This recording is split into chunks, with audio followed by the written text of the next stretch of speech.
एक गांव में आरामदास नाम का एक शख्स रहता था। उसका नाम ही उसकी पहचान थी। बस उसे सिर्फ आराम करना पसंद था। दिन भर या तो वो सोता रहता था या फिर बेकार में इधर उधर घूमता रहता। उसके पिता धर्मपाल एक मेहनती और ईमानदार इंसान थे जो अकेले ही उसे बड़ा कर रहे थे, पर बेटे की इस आदत ने उन्हें अंदर से तोड़ दिया था। बेटा, जिंदगी आराम के लिए नहीं बल्कि मेहनत से सुख और शांति पाने के लिए है, धर्मपाल उसे समझाते। अगर तुम ऐसे ही रहोगे तो आगे क्या करोगे? पर आरामदास जवाब देता, आप मेरी फिक्र मत कीजिए पिताजी, मेरी जिंदगी तो बहुत आराम से कट रही है। पिता ने बहुत समझाया पर आरामदास की अकल पर कोई असर नहीं हुआ। उनकी आंखों में हमेशा एक निराशा रहती।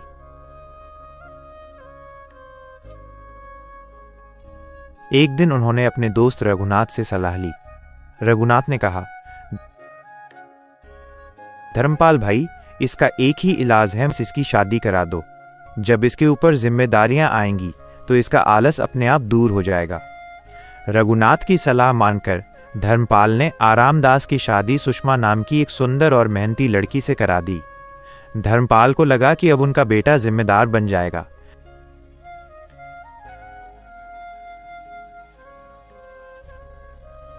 पर शादी के बाद भी आरामदास की आदतें नहीं बदलीं, बल्कि वो और भी ज्यादा लापरवाह हो गया। सुषमा ने जब अपने ससुर से शिकायत की तो धर्मपाल ने उसे प्यार से समझाया, बेटी, वो तुम्हारा पति है, उसे प्यार से समझाओ, शायद वो समझ जाए। पर सुषमा थक चुकी थी। वो बोली, मैं समझा समझाकर थक गई हूं, वो मेरी बात सुनते ही नहीं, मेरे जीवन का सुख चैन छीन लिया है उन्होंने।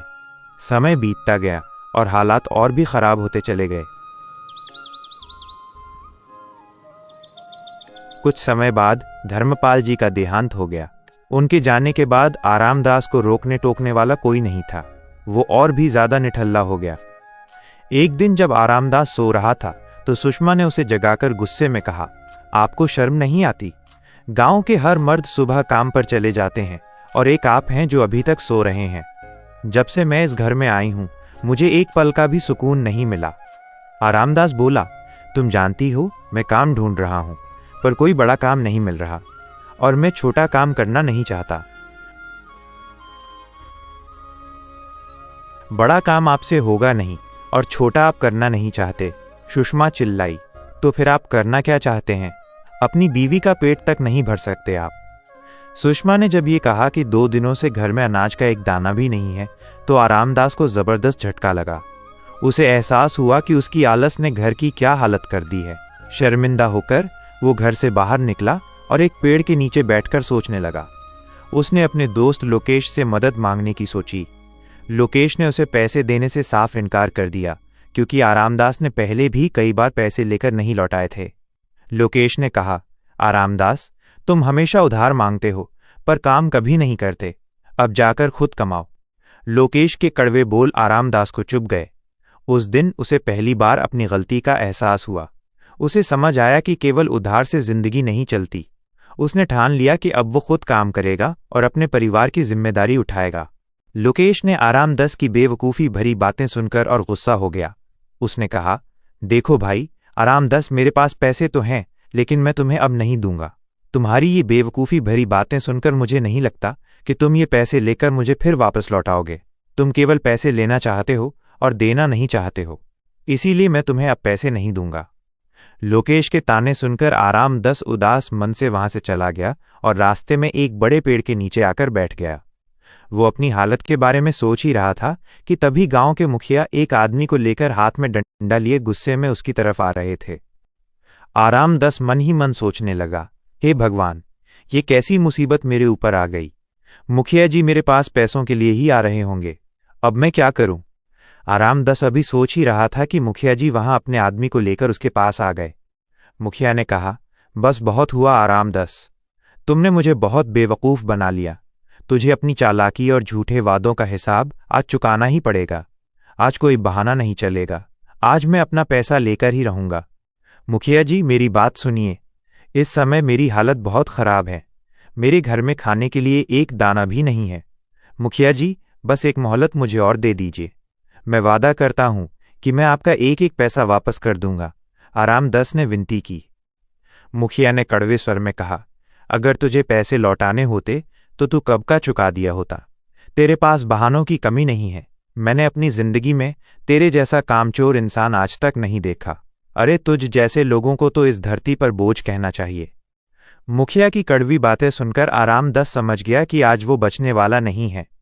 मुखिया जी, बस आप एक आखिरी मौका दे दीजिए। मैं सच में वादा करता हूं कि 1 महीने के अंदर आपके सारे पैसे लौटा दूंगा। देखते क्या हो, मारो इसे, और इसे तब तक मारो जब तक इसकी औकात याद ना आ जाए, ताकि ये दोबारा किसी से उधार ना मांग सके। मारो इसे। मुखिया ने अपने आदमी को आदेश दिया। रुक जाइए मुखिया जी, कहकर आरामदस की पत्नी वहां आ गई।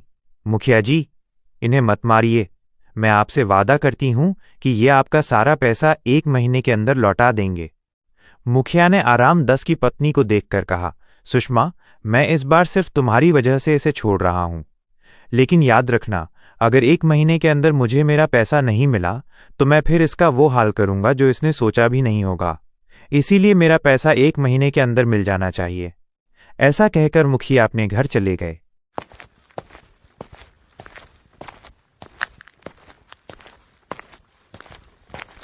सुषमा ने आरामदस से कहा, आखिरकार मैं कब तक तुम्हें पिटने से बचाती रहूंगी? अगर 1 महीने के अंदर तुमने उस मुखिया का पैसा नहीं लौटाया तो वो तुम्हारी हड्डी पसली तोड़ के रख देगा। हाँ सुषमा, तुम सही कह रही हो। अगर मैं मुखिया जी का पैसा नहीं लौटाऊंगा तो वो मुझे बहुत मारेगा। अब मुझे पता नहीं कि मैं क्या करूं। अब मैं पैसे कहां से लाऊं? आरामदस सोचने लगा। हाँ, एक काम कर सकता हूं। मेरे पास 2 बैल हैं। एक बैल को मैं मुखिया जी को दे देता हूं और बैल देकर उनसे कुछ मोहलत ले लेता हूं, और फिर जैसे ही मेरे पास पैसे आएंगे मैं मुखिया जी को पैसे देकर अपने बैल को वापस ले लूंगा।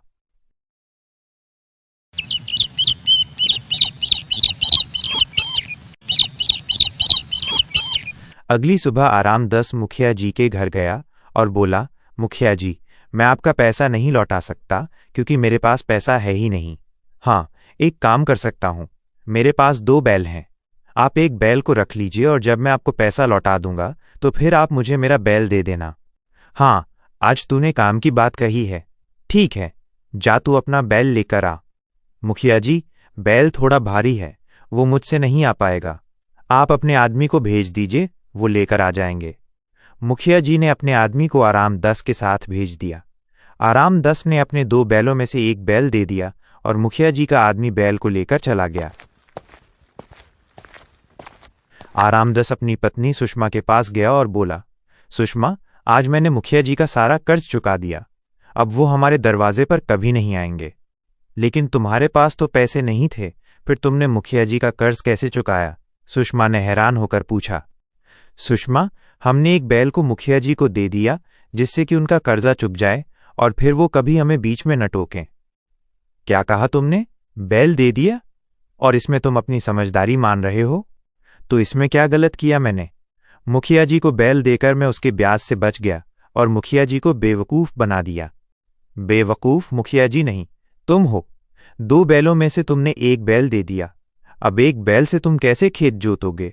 अब एक बैल हमारे किस काम का? सुषमा ने निराशा से कहा, हे ईश्वर, ये कैसा मूर्ख और निकम्मा पति हमें दे दिया। मेरी तो किस्मत ही फूट पड़ी है। आरामदस ने शर्मिंदा होकर कहा, सुषमा, मुझसे बहुत बड़ी गलती हो गई। ये तो मैंने सोचा ही नहीं कि एक बैल के बिना हमारा गुजारा कैसे होगा।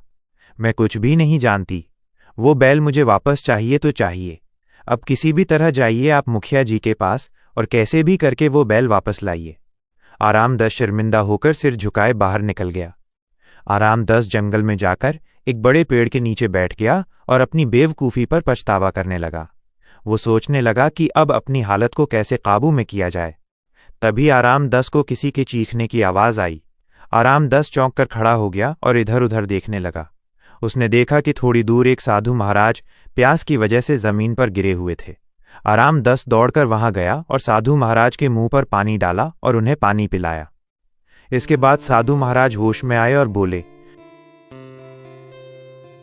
धन्यवाद बेटा, जो तुमने मेरी प्यास बुझाई। अब सुन, मैं जानता हूं कि तुझे कौन सी परेशानी सता रही है। बाबा, आप मेरी परेशानी कैसे जानते हैं? बेटा, मैं तेरी परेशानी को जानता हूं। गांव का मुखिया तेरा एक बैल लेकर गया है और तूने गांव के लोगों से बहुत कर्ज ले लिया है। तेरी पत्नी भी तुझसे नाराज है और तू अब यही सोच रहा है कि इन सारी मुसीबतों से कैसे छुटकारा पाया जाए। बाबा, आपकी सारी बातें सच हैं। मैं इस समय बहुत परेशान हूँ और मुझे अब पता नहीं चल रहा है कि अब मैं क्या करूँ। घबराओ मत बेटा, हर समस्या का समाधान होता है। बस ईश्वर पर भरोसा रखो और सच्चे मन से प्रयास करो। लेकिन याद रखना, दूसरों की मदद करना और सच्चाई के रास्ते पर चलना ही तुम्हारा असली कर्तव्य है। बाबा जी, बस इस बार मुझे इस संकट से निकाल दीजिए और मुझे कोई उपाय बताइए। मैं आपकी सलाह का हमेशा आभारी रहूंगा। ठीक है बेटा, मैं जानता हूं कि इस समय तेरे पास बैल नहीं है और तेरा खेत भी खाली पड़ा हुआ है, पर सुन, आज मैं तुझे एक वरदान देता हूं कि तेरे अंदर 100 बैलों जितनी ताकत आएगी। तू जो भी काम करेगा, कितना भी कठिन काम करेगा, तेरे अंदर कभी भी थकान महसूस नहीं होगा। अब जाओ बेटे, तू लगन और मेहनत से अपना काम कर। धन्यवाद बाबा जी, मैं आपका एहसान कभी नहीं भूलूंगा और मैं कड़ी मेहनत करके अपनी जिंदगी पूरी तरह से बदलने की कोशिश करूंगा। आराम 10 साधु महाराज का आशीर्वाद लेकर अपने घर की ओर चल दिया।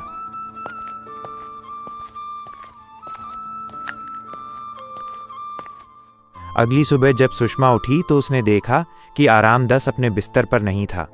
वो उसे ढूंढते ढूंढते खेतों पर गई और वहां देखा कि आराम 10 अकेले ही पूरे खेत का काम कर रहा था, बिना किसी मदद के। सुषमा सोचने लगी, आखिर ऐसा क्या हुआ? ये इतना मेहनती कैसे हो गए? ये इतना बड़ा खेत जोत रहे हैं, वो भी बिना किसी मदद के। ये तो कमाल हो गया। कुछ ही दिनों में ये बात पूरे गांव में फैल गई कि आराम 10 अपने खेतों का सारा काम अकेले ही कर लेता है, वो भी बिना थके। फिर गांव के लोग भी उन्हें अपने खेतों में काम करने के लिए बुलाने लगे। आखिर आप इतनी मेहनत कैसे कर लेते हैं?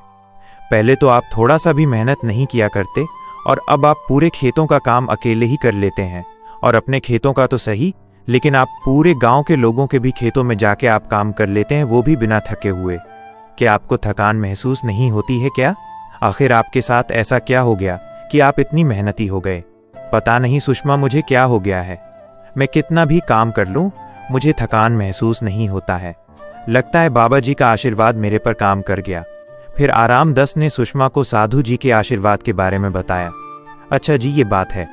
ठीक है, जाइए आप अपना काम पूरा कीजिए, लेकिन आप अपने स्वास्थ्य पर भी ध्यान रखिए। आराम 10 के जाने के बाद ही सुषमा वहीं पेड़ के नीचे पहुंच जाती हैं, जहां आराम 10 को साधु महाराज जी से आशीर्वाद मिला था। थोड़ी देर बाद साधु महाराज जी वहीं पर आ जाते हैं। क्या बात है बेटा, तुम इतनी परेशान क्यों हो?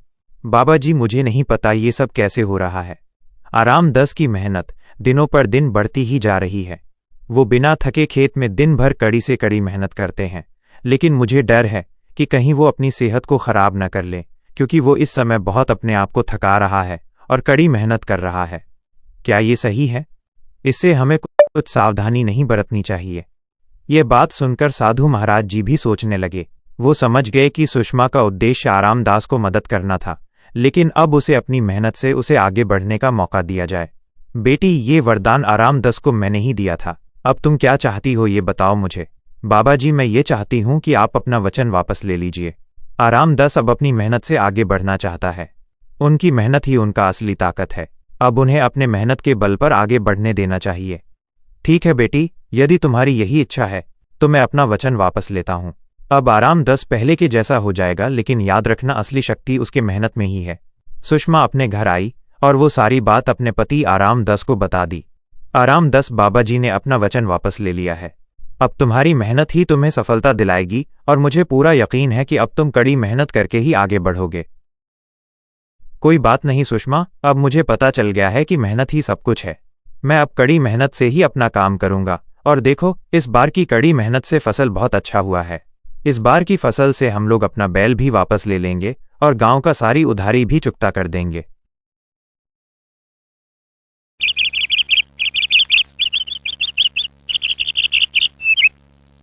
बहुत समय पहले की बात है। पहाड़ों से घिरा एक खूबसूरत गांव था। इस गांव में एक अमीर लेकिन लालची सेठ रहता था। वो गांव वालों को पैसे देकर उनकी जमीन के कागज ले लेता था। अगर कोई पैसे नहीं लौटा पाता तो सेठ उसकी जमीन अपने नाम करवा लेता और उसे मजदूरी करने पर मजबूर कर देता। जो लोग मजदूरी करने से मना करते, सेठ उन्हें गांव से निकाल देता था। इसी गांव में श्याम नाम का एक गरीब किसान रहता था। उसकी पत्नी बहुत बीमार थी और उसके बचने की कोई उम्मीद नहीं थी। अपनी पत्नी की बीमारी का इलाज कराने के लिए श्याम ने सेठ से पैसे उधार लिए और अपनी जमीन के कागज उसे दे दिए। लेकिन आखिरकार उसकी पत्नी की मौत हो गई और श्याम बिल्कुल अकेला रह गया। वो सेठ के खेतों में गुलामी नहीं करना चाहता था, लेकिन उसके दोस्त उस पर हंसते थे और कहते थे कि अगर वो काम नहीं करेगा तो भूखा मर जाएगा। एक दिन श्याम उदास होकर नदी के किनारे बैठा था। वो सोच रहा था कि अगर वो काम नहीं करेगा तो उसका क्या होगा। तभी वहां एक गधे का व्यापारी आया। उसने श्याम की उदासी का कारण पूछा। श्याम ने बताया कि वो काम की तलाश में भटक रहा है, लेकिन उसे कोई अच्छा काम नहीं मिल रहा। व्यापारी ने उसे अपने गधों के लिए रोज घास लाने का काम दिया और बदले में अच्छे पैसे देने का वादा किया। श्याम तुरंत तैयार हो गया। अगले दिन से श्याम रोज सुबह एक गधे को लेकर पहाड़ों पर घास काटने जाने लगा। वह खूब मेहनत करता और शाम को घास लेकर वापस आता। इस तरह वो रोज गधों को भरपेट खाना खिलाने लगा।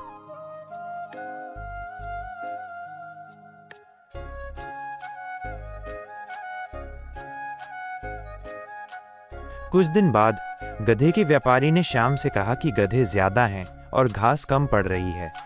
उसने श्याम को 2 और लोगों को काम पर रखने को कहा और कहा कि वह उन्हें भी उतने ही पैसे देगा जितने श्याम को देता है।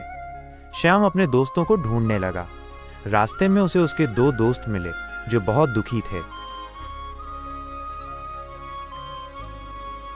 उन्होंने बताया कि सेठ उनसे बहुत ज्यादा काम करवाता है और पैसे भी समय पर नहीं देता, जिस वजह से उनके परिवार भूखे हैं। श्याम को अपने दोस्तों पर दया आई। उसने उनसे कहा, अगर मैं अपने दोस्तों के काम ना आ सकूं तो मेरी दोस्ती किस काम की। मालिक को 2 आदमियों की जरूरत है, तुम दोनों मेरे साथ चलो। तीनों दोस्त एक साथ काम करने लगे। वे रोज पहाड़ों पर जाकर घास काटते और गधों के लिए लाते। वे बहुत मेहनत करते और मिलकर खूब मजे भी करते थे। अब वे तीनों दोस्त एक साथ काम करके खुश थे और उनका जीवन धीरे धीरे बेहतर होने लगा। इस तरह श्याम ने न केवल अपनी मुश्किलों का हल निकाला, बल्कि अपने दोस्तों की मदद भी की।